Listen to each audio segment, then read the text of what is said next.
안녕하세요. 나무아카데미입니다. 이번 영상에서는 고2문학 미래엔 4-1-1단원 주몽신화에 대해서 살펴볼 거예요. 이제 드디어 4단원이네요. 한국 문학의 갈래와 흐름을 공부하는 단원입니다. 이 교과서 전체에서 가장 중요한 단원이라고 할 수 있겠죠. 4-1단원은 고대문학, 4-2단원은 중세문학, 4-3단원은 중세에서 근대로의 이행기 문학, 4-4단원은 근현대 문학을 공부할 거예요. 한국 문학의 갈래와 흐름 첫 시작은 바로 이 주몽신화인데요. 주몽신화의 갈래는 설화 중에 건국신화에 해당해요. 따라서 건국신화의 개념, 특징을 묻는 문제가 반드시 출제되겠죠. 그리고 서사갈래에서 당연히 출제되는 문제 유형인 내용에 대한 이해를 묻는 문제. 주몽이 금화왕에 의해 버려진 것인데 유화에게 버려졌다. 이런 식으로 약간씩 단어를 바꿔치기 해서 내는 문제들이죠. 이런 내용일치 문제가 출제됩니다. 특히 여기서 왕이 지칭하는 대상이 처음이랑 중간이랑 끝이랑 다 달라요. 그래서 왕이 지칭하는 대상을 같은 것끼리 묶으라는 문제도 출제돼요. 예를 들어서 이렇게 6번처럼 따라서 구분할 줄 알아야겠죠. 그 다음 이렇게 주몽신화에 나타나는 영웅적 일대기 구조를 묻는 문제, 이 문제도 반드시 정말 반드시 출제됩니다.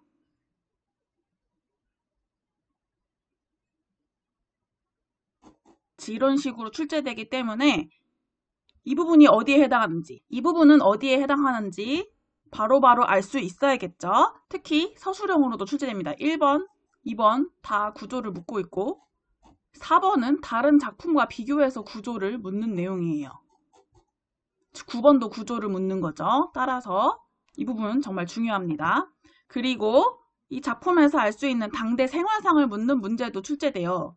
얘도 마찬가지로 어느 부분에서 어떠한 당대 생활상을 알 수 있는지 알아야겠죠. 특히 여기 나오는 오곡의 씨앗, 보리 씨앗은 당시 농경이 신성시되는 사회임을 알 수 있게 해주는 소재인 거죠. 그리고 마지막으로 이 학습활동에 제시된 단군신화와 주몽신화를 비교하는 문제도 반드시 출제되는 문제 유형입니다. 그러면 이 핵심 내용들을 표를 통해서 간단하게 정리해 보도록 할게요. 단군신화는 건국신화예요. 건국신화는 건국시조가 나라를 세우게 된 내력을 담은 신성한 이야기로 건국행위에 신성성을 부여하고 건국시조를 신격화합니다.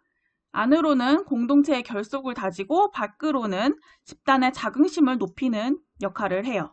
주몽신화의 주제는 고귀한 혈통을 지니고 태어난 주몽의 영웅적 업적이 되겠죠. 일대기적 구성 방식을 취하고 있고 천손강림, 난생 등 여러 가지 신화적 요소가 결합되어 있습니다. 그 다음 영웅의 일대기 구조와 주몽의 생애를 볼게요. 진짜 중요한 부분이라고 했죠. 여기에 빈칸을 뚫는다던가 여기에 빈칸을 뚫는 식으로 문제가 나오기 때문에 꼭 정리해둬야 돼요. 이 부분은 시간 관계상 다 읽지는 않을게요. 여러분들께서 읽어보시길 바라고 마지막으로 단군신화와 주몽신화의 공통점과 차이점을 볼게요. 이 부분도 중요하다고 했죠. 우선 주몽신화와 단군신화 모두 건국신화에 해당하죠. 따라서 두 작품 모두 안으로는 공동체의 결속을 다지고 밖으로는 집단의 자긍심을 높이는 기능을 합니다. 두 작품에서 웅녀, 유화는 각각 단군의 엄마, 주몽의 엄마죠. 이 두 인물은 모두 건국시조의 어머니이면서 동시에 신이한 존재라는 공통점이 있어요. 그리고 건국시조의 어머니가 되기까지 고난을 겪어야 했다는 것도 공통점이 되겠습니다. 그 다음 차이점.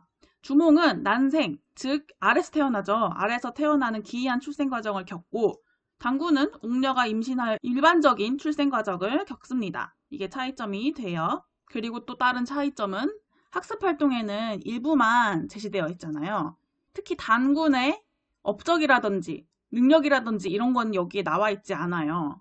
단군이 겪는 시련도 안 나와 있죠. 실제로 이렇게 문제에 출제됐어요. 주몽은 건국시조가 되기 전 시련을 겪지만 단군은 그런 과정이 거의 나타나지 않는 군 적절한 내용이죠. 교과서에 나온 내용만 암기하지 말고 뭐 시련을 겪는지 여부 이런 식으로 두 인물의 차이점을 스스로 파악해 보시길 바랍니다. 지금까지 주몽신화에 대해서 간단하게